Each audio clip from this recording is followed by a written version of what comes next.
الحمد للہ رب العالمین۔ السلام علیکم، میں ہوں آپ کا ہوسٹ چودھری حمزہ طارق اور آپ دیکھ رہے ہیں پروگرام قرآن سے شفا۔ آج ہمارے ساتھ مذہبی اسکالر موجود ہیں مفتی محمد غضنفر علی نقشبندی صاحب۔ آج ہمارے پاس ایک کویشچن آیا ہے، قاری صاحب سے ڈسکس کریں گے، پوچھیں گے کہ اس کا حل کیا ہے۔ السلام علیکم قاری صاحب، کیسے ہیں؟ وعلیکم السلام، الحمد قاری صاحب ہمارے پاس ایک کویشچن آیا ہے، ایک عورت ہے وہ بہت پریشان ہے اور اس کی جو اولاد ہے وہ اس کے وجہ رشتوں کے بارے میں بہت پریشان ہے۔ شوہر اس کا چھوڑ گیا ہے اور وہ تنہائی میں روتی رہتی ہے، رشتہ دار جو ہے وہ ساتھ نہیں دیتے۔ اس کے بارے میں کوئی حل بتائیں پلیز۔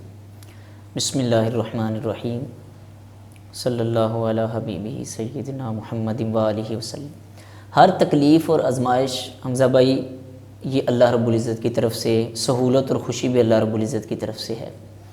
اس لیے پریشانیوں اور مصیبتوں کا حل رجوع الی اللہ ہے، یعنی کوئی بھی پریشانی آ جائے، مصیبت آ جائے تو اللہ رب العزت کی طرف جو ہے وہ رجوع کرنا چاہیے، یعنی اللہ تعالیٰ کی طرف متوجہ ہونا چاہیے، اللہ تعالیٰ کی طرف توبہ و استغفار کرنی چاہیے۔ بندہ جب توبہ و استغفار کرتا ہے تو یقیناً جو ہے وہ اللہ رب العزت کے قرب کا باعث بنتا ہے، اور فرمایا کہ اپنے مسائل کا حل جو ہے وہ اللہ تعالیٰ کے حوالے کر دینا چاہیے۔ بندہ جب اپنے مسائل کو اللہ رب العزت کے سپرد کر دیتا ہے، عرض کرتا ہے، قرآن پاک میں جس طرح ہمیں جو ہے وہ تبلیغ کی گئی کہ وَأُفَوِّضُ أَمْرِي إِلَى اللَّهِ، کہ یا اللہ میں نے اپنے کام تیرے سپرد کر دیے۔ ان اللہ بصیر بالعباد، کہ بے شک اللہ رب العزت اپنے بندوں کو بخوبی دیکھتا ہے۔ بندہ جب عرض کرتا ہے مولا میری ساری پریشانیاں تیری بارگاہ میں تو دیکھ رہا ہے، میں کتنا پریشان ہوں، میں تیری بارگاہ میں حاضر ہو گیا ہوں، پھر اللہ رب العزت یقیناً جو ہے وہ اس کی مصیبتیں پریشانیاں دور کر دیتا ہے۔ گویا اللہ تعالیٰ کو اپنے تمام مسائل کے حل کا وکیل بنا دینا چاہیے۔ تو اس طرح سے اللہ تعالیٰ کبھی بھی آپ کا جو ہے وہ آپ کو بے سہارا نہیں چھوڑے گا، یقیناً اللہ رب العزت جو ہے وہ کرم کرنے والا ہے اور مدد کرنے والا ہے۔ نیز اس کے ساتھ ساتھ شکر گزاری جو ہے وہ بڑا ایک اہم ذریعہ ہے۔ بندہ اپنی مصیبتوں پریشانیوں کو اللہ رب العزت کی بارگاہ میں جو ہے وہ پیش کرتا ہے کہ یا اللہ مجھے یہ پریشانیاں ہیں، اور اس کے ساتھ ساتھ جس حال میں بھی بندہ رہے اللہ کا شکر ادا کرتا رہے، یا اللہ تیرا شکر ہے، جیسے تیری رضا ہے میں اس رضا پہ راضی ہوں۔ دیکھیں آپ انبیاء علیہم السلام کے آپ ان کی سیرتیں پڑھیں تو وہ جس حال میں بھی رہے، اللہ کے نیک بندے اولیاء اللہ ہیں، وہ جس حال میں بھی رہے انہوں نے اللہ کا شکر ادا کیا، مولا جیسے تیری رضا ویسے میری رضا۔ تو یہ ایک بڑا اہم ہوتا ہے۔ پھر رب یہ دیکھتا ہے میرا بندہ میری رضا پہ راضی ہے تو اللہ رب العزت یقیناً اس پر کرم نوازی فرماتا ہے، اور قرآن پاک میں فرمایا وَلَنَبْلُوَنَّكُمْ، کہ ہم آزمائیں گے تمہیں، من الخوف والجوع ونقص من الاموال، کہ تجھے خوف سے، بھوک سے، اولاد سے، مالوں کی کمی کر کے ہر والے سے آزمائیں گے کہ بندہ جو ہے وہ کس نتیجے پر پہنچتا ہے، کیا ناشکری کرنے لگتا ہے یا شکر ادا کرنے لگتا ہے۔ تو یہ اللہ رب العزت کی طرف سے آزمائش ہے، نہ کہ ہر معاملے کو یہ سمجھا جائے کہ یہ جو ہے وہ عذاب الہی ہے، نہیں، اللہ رب العزت اپنے بندوں کی آزمائش کرتا ہے تاکہ ان کے درجات بڑھیں۔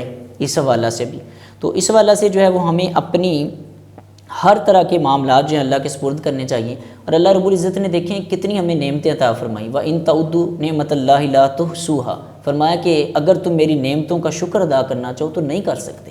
تو اور دوسرے مقام پر فرمایا کہ فَبِأَيِّ آلَاءِ رَبِّكُمَا تُكَذِّبَانِ، کہ ہم نے جو تم اپنے رب کی کون کون سی نعمت کو جھٹلاؤ گے۔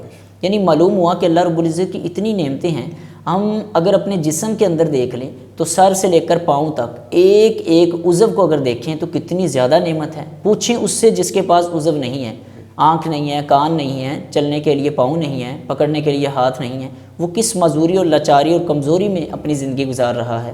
تو پھر احساس ہوتا ہے کہ اللہ کا کتنا شکر ہے۔ ایک بندے کو دیکھا، وہ کہہ رہا تھا مجھے اللہ کے نام پہ دے دو، میرے پاس کوئی چیز بھی نہیں ہے۔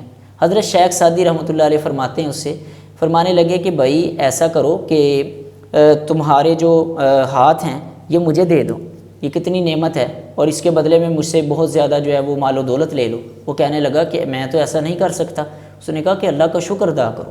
اور پھر ایک بڑا ایک اہم اور واقعہ کہ حضرت شیخ سعدی رحمۃ اللہ علیہ نماز جب پڑھ کے مسجد سے باہر نکلے تو جب باہر دیکھا تو ایک فقیر جو ہے بیٹھا ہوا تھا، اس سے قبل جب آپ باہر آئے تو آپ کی جوتی نہیں تھی، کوئی اٹھا کر لے گیا، آپ دوبارہ گئے، وقت کے آپ جید عالم دین تھے، اللہ کی بارگاہ میں عرض کیا، دل میں خیال آیا اتنے بڑے عالم دین ہے اور آپ کی جوتی اٹھائی گئی ہے۔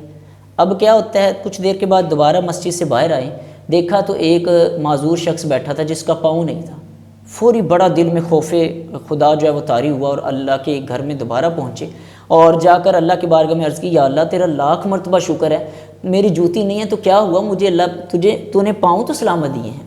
کہ پھر احساس ہوتا ہے۔ تو یہ پریشانیاں ہمیں ہمارے پاس اللہ رب العزت نے بہت زیادہ جو ہے وہ نعمتیں عطا کی ہیں، لیکن تھوڑی سی پریشانیاں جو ہم کہتے ہیں کہ ہمارے لیے بہت پریشانیاں آ گئی ہیں، تو لہٰذا سب سے پہلے تو ناشکری بہت زیادہ ہے۔ آگے جو خاتون کا مسئلہ ہے اس حوالے سے بہرحال اللہ رب العزت کے ساتھ تعلق قائم کرنا یہ سب سے اہم بات ہے۔ آپ نیک اعمال کر کے اللہ کا قرب حاصل کریں تو مخلوق خود بخود جو ہے وہ آپ کے تابع ہو جائے گی۔ اس کے لیے ابھی میں ایک دو وظائف بھی بتاتا ہوں، اس کے لیے لہٰذا سب سے پہلے اپنے اعمال کا محاسبہ ہمیں کرنا چاہیے کہ سارا دن کے بعد رات کو سونے سے قبل ہم یہ دیکھیں کہ ہم نے سارا دن میں اللہ رب العزت کے، اس کے محبوب کریم صلی اللہ تعالیٰ علیہ وسلم کی کون سی سنتوں کو عمل کیا ہے اور کون سی سنتوں پر عمل نہیں کیا، اللہ رب العزت کے کس حکم پر جو ہے وہ عمل درآمد ہوئے ہم اور کس پر نہیں ہوئے۔ تو جب ہم اپنا محاسبہ کریں گے، وہ حضرت صاحب فرماتے ہیں کہ برے بندے نو میں لبن ٹڑیا تے برا نہ لبا کوئی، جد میں اندر چاتی پائی تے میرے تو برا نہ کوئی۔ یعنی ہم دوسروں کے عیوب پر نظر رکھتے ہیں۔ یہ بھی اسی سوال کے ساتھ جو ہے وہ ایک منسلک بات ہے۔ حضرت شیخ سعدی اور ان کے بیٹے صبح تہجد کے وقت میں اٹھے اور تہجد کی نماز پڑھنے لگے، تو بیٹے نے کہا، ابا جی ہم کتنے خوش قسمت ہیں کہ ہم اللہ کی بارگاہ میں حاضر ہوئے ہیں، لیکن اس وقت کئی لوگ جو ہیں وہ غفلت کی نیند سوئے ہوئے ہیں۔ حضرت شیخ سعدی رحمۃ اللہ علیہ فرمانے لگے، بیٹا اس سے بہتر تھا کہ تو سویا رہتا کہ تو لوگوں کے عیوب پر نظر رکھ رہا ہے۔ تو کتنی آپ نے پیاری نصیحت فرمائی کہ لوگوں کے عیبوں پر نظر رکھنے کی بجائے اپنے آپ کی طرف غور و فکر کرو کہ میں جو ہے وہ کس جگہ پر کھڑا ہوں اور میں کیا کر رہا ہوں۔ تو اس حوالہ سے جو ہے وہ اس عورت سے میری جو ہے وہ التجا ہے کہ وہ نمازوں کی ایک تو پابندی کرے۔ مسئلے پریشانیاں تب آتی ہیں جب ہم اللہ اور اس کے رسول کا ذکر چھوڑ دیتے ہیں۔ قرآن پاک میں الا بذکر اللہ تطمئن القلوب، کہ خبردار سکون و اطمینان اللہ کے ذکر میں ہی ہے۔ انسان پتہ نہیں کہاں کہاں جو ہے وہ سکون تلاش کرنے کی کوشش کرتا ہے کہ مجھے سکون مل جائے، لیکن اللہ رب العزت نے قرآن پاک میں واضح طور پر فرما دیا کہ خبردار بھائی ذکر میں ہی سکون ہے، اطمینان ہے۔ تو فرمایا کہ نمازوں کی ایک تو وہ پابندی کرے 5 وقت نماز کی، اور اس کے بعد سورہ واقعہ اور سورہ طارق فجر اور مغرب کے بعد ایک ایک مرتبہ پڑھنے کا اہتمام کریں، اور استغفر اللہ کی کثرت کریں۔ نمازوں کے بعد دعائیں بھی کیجیں اور حسب توفیق صدقہ بھی دیں، اور نیز یہ جو تسبیح ہے نا وہ صبح اور شام 7 مرتبہ پڑھیں۔ تسبیح ہے حسبی اللہ لا الہ الا ہوا علیہ توکلت وہو رب العرش العظیم۔ حدیث شریف میں ہے جو آدمی صبح و شام یہ تسبیح 7 مرتبہ پڑھتا ہے، یہ دعا، اللہ تعالیٰ اس کی تمام مشکلات کو حل فرما دیتا ہے۔ یہ سنن ابی داؤد شریف کی حدیث پاک ہے۔